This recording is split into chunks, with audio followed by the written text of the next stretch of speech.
Приветствуем наших подписчиков и гостей канала Эзотерика для тебя, друзья. Мы вас всех приветствуем в изобилии и достатке.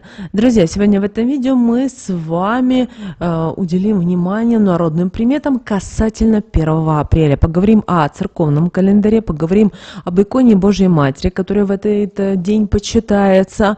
Также поговорим о народному календарю и что можно и чего категорически нельзя делать в этот день. Поэтому обязательно просмотрите это видео от начала до конца. Прямо сейчас ставьте лайк этому видео, а в комментарии, друзья, пропишите следующую волшебную фразу. Я, ваше полное имя, заслуживаю быть богатой. Быть богата – мое право по рождению. Богатство – это часть меня. Истина да будет так. Друзья, эти слова несут очень сильную энергетику и вибрацию, поэтому обязательно не поленитесь и пропишите. Это поможет вам. Ну, а мы с вами, друзья, начинаем. Итак, 1 апреля православная церковь почитает память мучеников Крисанфа и Дарии. Это была благочестивая пара, чей подвиг прославился в III веке на римской земле. Их имена, имеющие особое значение, отражали характер и веру этих страдальцев. Хрисанф в переводе с греческого означает многоцветный, а Дария с персидского переводится как побеждающая, сильная. Эти имена как будто предвосхищали будущее и их терпение и верность. Вообще, жизнь Хрисанфа началась в семье знатного сенатора. Получив прекрасное образование, молодой Хрисанф обратил свой ум и сердце к чтению христианских текстов. Он принял христианство, прочитав апостольские послания и Евангелие, и посвятил себя вере. Его отец, ярый язычник, пытался отговорить сына от христианства, но ни муки темницы, ни лишения не смогли сломить решимости юноши. Постоянная вера Хрисанфа привела к тому, что его отец решил выдать его замуж за Дарию, жрицу в языческом капище. Однако даже в браке Хрисанф не изменил своим принципам и скоро обратил Дарию в христианство. Сплотившись в любви и вере, они приняли решение сделать свой дом обителью для новообращенных. Скоро об этом узнал трибун Клавдий, который предал мучениям молодых супругов. Не смогли победить их ни изощренные пытки, ни угрозы. Даже после смерти отца Хрисанфа, который умер, ненавидя веру сына, Хрисанф и Дария остались непоколебимыми. Императорский указ об их казни коснулся также и семьи трибуна, который сам в конце концов принял веру и стал последователем Иисуса Христа. Сегодня память о Хрисанфе и Дарии живет в сердцах верующих, вдохновляя на терпение и верность. Их жизнеутверждающий пример напоминает нам о том, что вера и любовь могут преодолеть любые испытания. 1 апреля православная церковь почитает смоленскую икону Божьей Матери, именуемой умиление. На ней Пресвятая Богородица изображена с поднятыми к груди руками. Богоматерь с умилением взирает на лежащего на ее одеянии божественного младенца. В правой руке его находится держава. Это символ власти и силы, как вы знаете. Святой образ появился еще в 1103 году в Смоленске. Особенно икона прославилась и получила всеобщее почитание в смутное время. Образ Богородицы находился в лагере русских войск воеводы Михаила Шиина. Больше 1,5 лет защитники обороняли город и отбивали атаки польских захватчиков. Именно у иконы Божьей Матери умиления просили воины и простые жители помощи, защиты, силы духа и крепости веры. И сейчас список со смоленского чудотворного образа пребывает в Спасо-Окопном храме. О чем же молиться иконе умиления? Вы знаете, икона Божьей Матери умиления является объектом молитвы для любых благ. Но есть определенные просьбы, с которыми чаще всего обращаются к иконе. Эти молитвенные обращения объединены общими проблемами, такими как исцеление от болезней и страданий, возвращение зрения, избавление от других болезней, помощь в любых делах, как материальных, так и духовных, а также защита от от врагов, недоброжелателей, а также от всех видов опасностей и напастей. Девочки и мальчики, мы в описании к этому видео оставим вам молитвы. Обязательно прочитайте в этот день, 1 апреля. Есть возможность, сходите в храм, в церковь, попросите у иконы Божьей Матери того, что вы считаете важным и нужным. Ну а 1 апреля день, который в народном календаре имел множество названий и ассоциаций. Дело в том, что в различных регионах этот день ассоциировался с различными обычаями, традициями и народными приметами. Одним из наиболее известных названий этого дня являлись Дарья Грязная, Дарья Грязные проруби, Дарья Пролубница, Грязно-Пролубка, Поплавиха и Хрисанств. В народном же календаре Дарья все-таки больше всего получила прозвище «Грязно», потому что к этому времени начинал таять снег, вода заливала все вокруг, не оставляя сухого места, и повсюду скапливалась грязь. Также в этот день отмечали и День домового, который сегодня как раз и просыпался. Итак, название Дарья «Грязные проруби» имело своеобразное происхождение. Дело в том, что, как мы уже сказали ранее, в это время водоемы, пруды и озера могли быть еще покрыты льдом, но уже с грязью и с расплавленным снегом на поверхности. Также другие названия, такие как Дарья Пролубница, Грязно-Пролубка, Поплавиха, указывали на то, что в это время происходит активное разливание воды, таяние льдов, и в каких-то регионах даже наступали дожди. Также это было в день, был связан с началом весеннего таяния снега и ростом уровня воды в реках и озерах. Поэтому появление этих названий связано было с наблюдениями за природными явлениями и обозначением определенных периодов весеннего периода.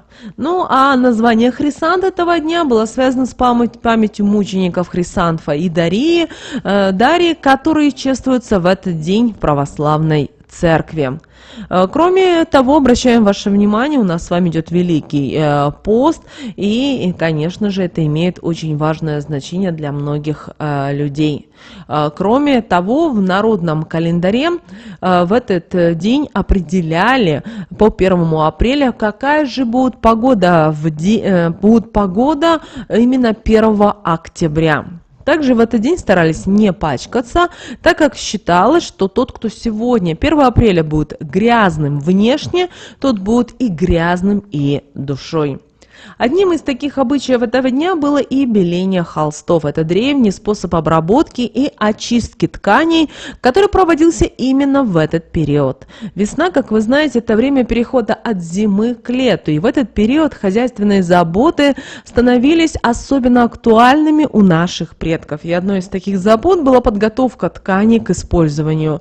В прошлые времена, когда доступ к современным моющим средствам был ограничен, беление холстов было не только методом очистки, но и способом улучшить качество ткани. Процесс беления начинался с того, что женщины вытаскивали полотно из дома и расстилали его на снегу. Это было сделано с целью подвергнуть ткань воздействию снега, его холода и влаги. Снеговая влага проникала в структуру ткани, а затем под воздействием солнечного света и тепла происходило естественное отбеливание и очищение. Процесс отбеливания на снегу не только делал ткань более белоснежной, но и придавал ей мягкость и прочность. Снеговая вода в сочетании с солнечными лучами и процессом замерзания, оттаивания способствовала выведению пятен и загрязнений из ткани, а также ее обновлению. Кроме того, воздействие снега помогало размягчить волокна ткани, делая ее более приятной на ощупь и улучшая ее текстуру. Это было особенно важно для тканей, используемых в одежде, в постельных принадлежностях, чтобы они были мягкими и комфортными в использовании.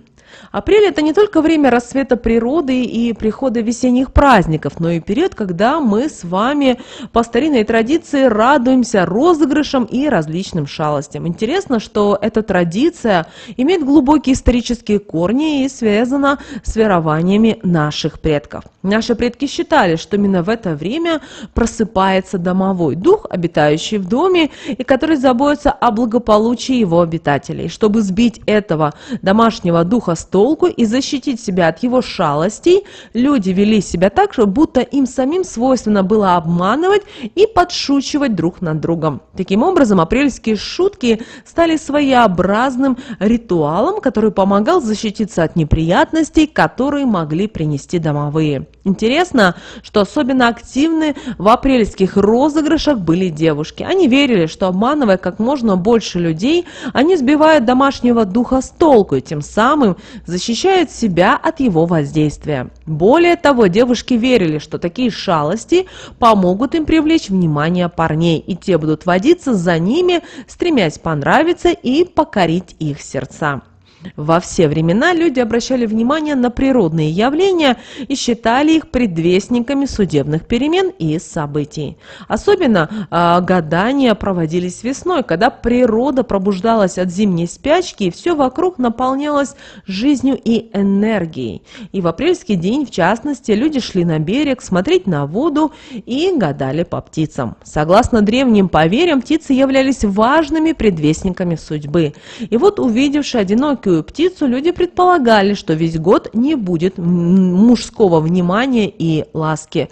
Это сулило одиночество и отсутствие романтических отношений в течение года. Такое гадание вызывало тревогу у тех, кто верил в его силу, и заставляло задуматься о своей судьбе. Однако, если встречались пара птичек или даже больше, это считалось благоприятным знаком. В таком случае люди верили, что в этом году они не будут одиноки и найдут свою пару. Этот знак приносил радость и надежду на будущее, внушая веру в то, что судьба благосклонна к ним и уготовила счастливые отношения.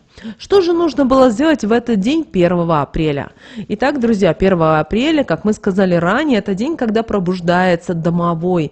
И для удачного начала года и защиты дома от бед и несчастий ему оставляли традиционное угощение – молоко, кашу и свежеиспеченный хлеб. Помимо этого, чтобы избежать проказ, свойственных домовому, хозяева дома старались порадовать его чем-нибудь смешным. Например, носили одежду наизнанку или обувались разной обувью. Также 1 апреля – отличное время для организации различных розыгрышей и шуток. Девушки, в частности, считали, что если удастся устроить как можно больше розыгрышей обманов, то женихи будут меньше склонны обманывать их в будущем. Поэтому не стесняйтесь придумывать в этот день оригинальные смешные розыгрыши, которые поднимут настроение не только вам, но и вашим близким. Также сегодня отличный день для того, чтобы сосредоточиться на своих учебных или профессиональных делах. Независимо от того, занимаетесь вы учебой, работой, личными проектами, постарайтесь использовать это время максимально продуктивно. Установите цели на день и держитесь их, и вы удивитесь, насколько можно многое достигнуть за короткий промежуток времени. Кроме того, если вы сегодня, 1 апреля, услышите мужской голос на улице, не обходите его вниманием. Обратите взор в сторону, откуда идет звук. Это может стать предвестником того, что год пройдет для вас в любви и в понимании. Помните о том, что внимательность к мелочам и признакам может принести вам неожиданные радости и приятные сюрпризы. Помните о том, что ваш настрой и отношение к событиям влияют на то, каким будет ваш день. Поэтому постарайтесь поддерживать позитивный настрой и быть открытыми к новым возможностям и встречам. Даже если что-то пойдет не так сегодня, не теряйте оптимизма. Возможно, это откроет перед вами совершенно новые горизонты и перспективы. Теперь давайте поговорим о том, что же нельзя было делать 1 апреля, потому что в этот день существовали определенные запреты, которые стоит учитывать, чтобы избежать неприятных последствий и привлечь к себе удачу и благополучие. Сегодня не стоит унывать и принимать все серьезно. Помните, что все-таки 1 апреля – это время для веселья и шуток. Грустные настроения могут вызвать недовольство у домового, который, согласно преданию, может покинуть ваш дом. Поэтому дарите радость сегодня и веселье своему окружению, чтобы сохранить гармонию в доме. Также обращаем ваше внимание, что женщинам в день Дарьи 1 апреля не рекомендуется оглядываться на женские голоса, которые вы услышите на улице. Это предупреждение связано с верой в то, что такой жест может принести невзгоды и лишить женщину внимания и ласки мужчин в течение года.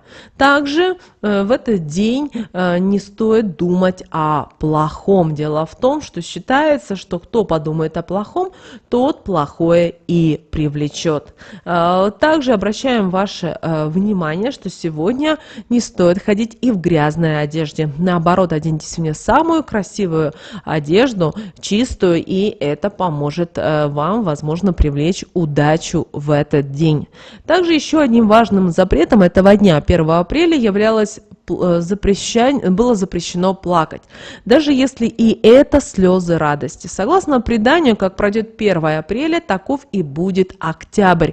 Поэтому слезы, пролитые в этот день, могут стать причиной негативных событий в будущем, особенно во втором месяце осени. Вот, друзья, у нас с вами вот такой вот день 1 апреля. С одной стороны веселый, а с другой стороны нужно быть все-таки осторожными и внимательными. Итак, друзья, прямо сейчас ставьте лайк этому видео, а в комментариях пропишите следующую волшебную фразу. Я, ваше полное имя, заслуживаю быть богатой. Быть богатой – мое право по рождению. Богатство – это часть меня. Истинно да будет так. Друзья, ну а прямо сейчас на экране вы видите два всплывающих окна. Это следующие рекомендованные видео для вас. Друзья, нажимайте на то видео, которое вам на интуитивном уровне понравилось больше, и смотрите. Друзья, всех вам мыслимых и немыслимых благ. Услышимся с вами уже буквально в следующем видео.